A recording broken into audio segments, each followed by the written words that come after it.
हम पढ़ेंगे अपरिमेय संख्या को अपरिमेय संख्या सिद्ध करना। अपरिमेय संख्या को क्या अपरिमेय सिद्ध करना।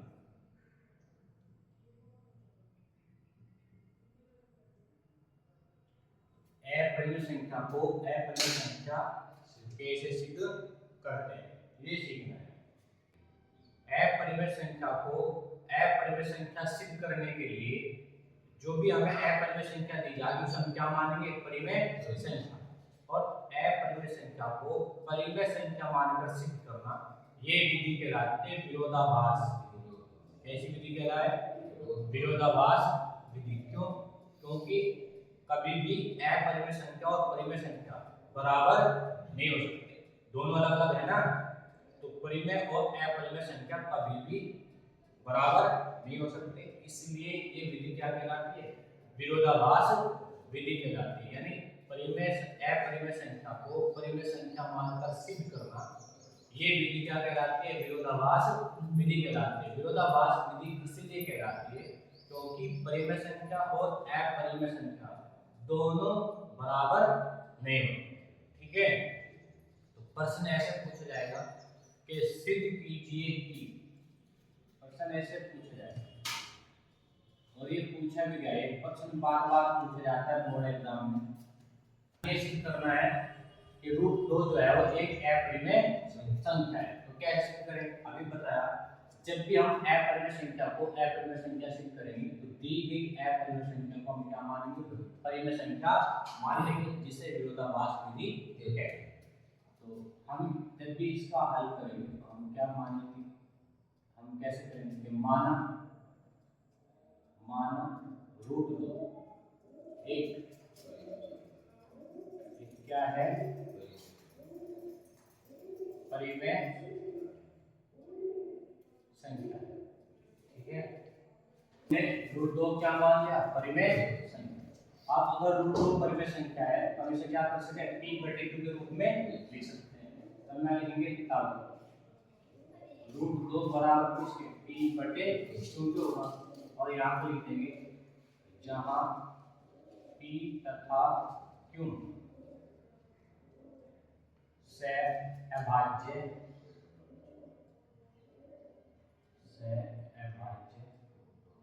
पूर्णांक,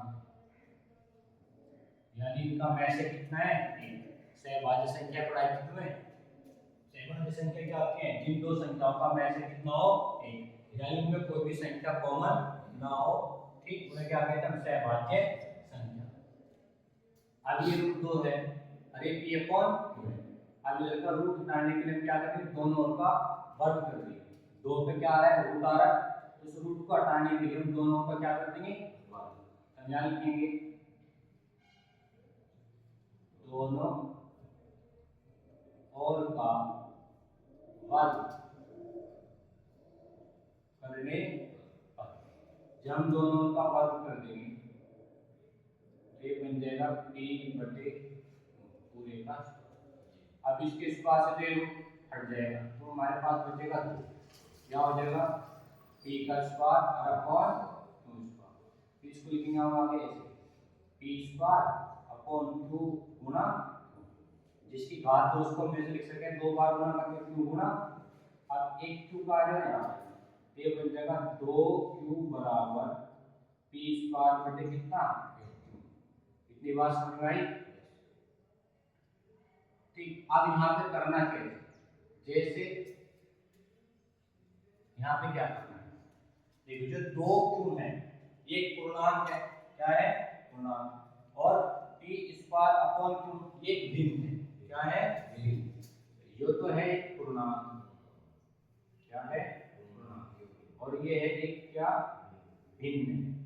और पूर्णांक और भिन्न कभी भी बराबर नहीं हो सकते। कब, जब जो यहाँ दी गई संख्या दोनों कैसे हो, सहभाज्य संख्या हो, तो पूर्णांक और भिन्न कभी भी बराबर नहीं हो सकते। पूर्णांक और भिन्न बराबर हो सके किसी केस में, लेकिन इस केस में कभी भी बराबर नहीं हो सकते। इस केस में जब ये वाली जो संख्या दे रखी p और q कैसी संख्या हो? सहभाज्य संख्या हो। कैसी संख्या हो? सहभाज्य संख्या हो। इस केस में पूर्णांक और भिन्न का भी बराबर नहीं हो सकते। क्यों नहीं हो सकते? क्योंकि जब भी हम सहभाज्य संख्याओं का भाग करेंगे तो जो हमारा आंसर आएगा वो दशमलव में आएगा। इसमें आएगा दशमलव। जैसे देखो हम यहाँ लिखे 9 बटे कितना 2, तो 9 और 2 की संख्या सहभाज्य संख्या। किस संख्या? सहभाज्य। तो जब भी आप 2 से 9 को भाग करोगे तो आ जाएगा 4.5। क्या हमारे दशमलव में आया नहीं? और दशमलव वाली संख्या पूर्णांक नहीं होती। समझिए पूर्णांक कौन सी संख्या है? पूरी, जो तो माइनस में हो या प्लस में हो या जीरो, ये कम पूरी संख्या होनी चाहिए, यानी दशमलव में नहीं होनी चाहिए। जो संख्या दशमलव में ना हो उन्हें क्या कहा जाए? पूर्णांक कहा जाए। पूर्णांक माइनस का हो सके और प्लस का हो सके और जीरो भी हो सकता है। आई क्या बात समझ में? इसलिए इस केस में पूर्णांक और भिन्न कभी बराबर नहीं हो सकते। कब? जब ये जो यहाँ संख्या दे रखी है b बटे q, जब ये दोनों कैसे हो? सहभाज्य पूर्णांक हो। क्योंकि जब तुम इनका भाग करोगे तो इनका आंसर किसमें आएगा? दशमलव में आएगा। और पूर्णांक दशमलव में होते हैं तो पूर्णांक और इस तरह की भिन्न कभी भी बराबर नहीं हो। आगे बात समझे? और ऐसा क्यों हुआ? ऐसा इसलिए हुआ क्योंकि हमने रूट 2 क्या मान लिया? परिमेय संख्या। ऐसा जब तो हुआ रूट 2 की संख्या थी अपरिमेय, और मान लिया हमने कैसी? परिमेय। तो नीचे आने के बाद भी यहाँ से क्या आ गया? विरोधाभास। क्या आ गया? विरोधाभास, यानी गलत हो गए। ये पूर्णांक है और ये भिन्न है। भिन्न और पूर्णांक बराबर नहीं हो सकते। अगर p और q की संख्या हो सहभाज्य संख्या हो तो ये जो विरोधाभास आया, यानी ये जो गलत आंसर आया हमारा, जो किस वजह से आया? क्योंकि हमने रूट 2 क्या मान ली थी? परिमेय संख्या मान ली थी। आगे बात समझिए। अब लिखेंगे कैसे में? हम इस तरीके से लिखेंगे, यहाँ हम देख सकते हैं कि 2q एक पूर्णांक है जबकि p स्क्वायर बटे q एक भिन्न है, परंतु भिन्न और पूर्णांक कभी भी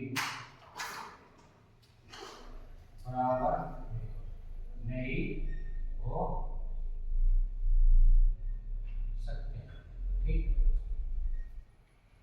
ऐसा क्यों हुआ? ऐसा हमारी गलत कल्पना के कारण हुआ है। अतः रूट 2 एक